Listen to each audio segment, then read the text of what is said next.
जय संतोषी माँ। दोस्तों, आज की वीडियो में हम सुनेंगे शुक्रवार की व्रत कथा। जय संतोषी माँ। एक बुढ़िया थी, उसके 7 बेटे थे। 6 कमाने वाले थे, लेकिन एक निकम्मा था, कुछ भी काम धंधा नहीं करता था। बुढ़िया 6 बेटों को तो बड़े ही प्रेम से अच्छा अच्छा भोजन खिलाती थी, लेकिन 7वें बेटे को बचा कुचा ही दे देती थी। एक दिन छोटे बेटे ने अपनी पत्नी से पूछा, क्या मेरी माँ मुझसे प्रेम नहीं करती? पत्नी बोली, आप खुद ही देख लो। अगले दिन वो छुप कर देखने लगा। उसने देखा कि माँ पहले 6 बेटों को प्रेम से भोजन करा रही है और जो बच जाता है उसे वही दे रही है। ये देखकर उसका मन बहुत दुखी हो गया। वो घर छोड़कर परदेश चला गया और जाते समय अपनी पत्नी को एक अंगूठी देकर बोला, जब तक मैं लौटूं धैर्य रखना। बेचारी बहू घर में बहुत दुख सहने लगी। सास उसे ताने देती, काम करवाती और भोजन भी नहीं देती थी। एक दिन वह जंगल में लकड़ी लेने गई। वहाँ उसने कुछ औरतों को व्रत करते देखा।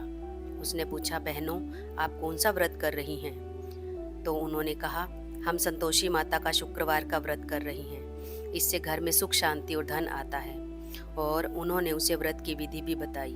गुड़ और चने का भोग लगाना, कथा सुनना और खटाई मत खाना।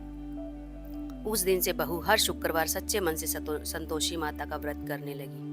धीरे धीरे माता की कृपा होने लगी। उधर उसका पति परदेश में खूब धन कमाने लगा। एक रात संतोषी माता ने उसे स्वप्न दिया और कहा, तेरी पत्नी बहुत कष्ट में है, घर लौट जा। वो तुरंत घर लौट आया। बहुत सारा धन और सामान लेकर आया। घर में खुशी छा गई। कुछ समय बाद बहू ने उद्यापन करने का निश्चय किया। उसने बच्चों को भोजन कराया, लेकिन जलन रखने वाली उसके घर की औरतों ने बच्चों को खटाई खाने के लिए उकसा दिया। तो बच्चों ने खटाई खा ली। उद्यापन में खटाई खाने से माता नाराज हो गई। फिर घर में परेशानी आने लगी। बहू बहुत दुखी हुई और माता से क्षमा मांगने लगी और उसने दोबारा विधि विधान से व्रत किया, खटाई से बची और पूरी श्रद्धा से माता की पूजा की और उद्यापन किया। तब संतोषी माता प्रसन्न हुई और उसके घर को धन धान्य, सुख समृद्धि और संतोष से भर दिया।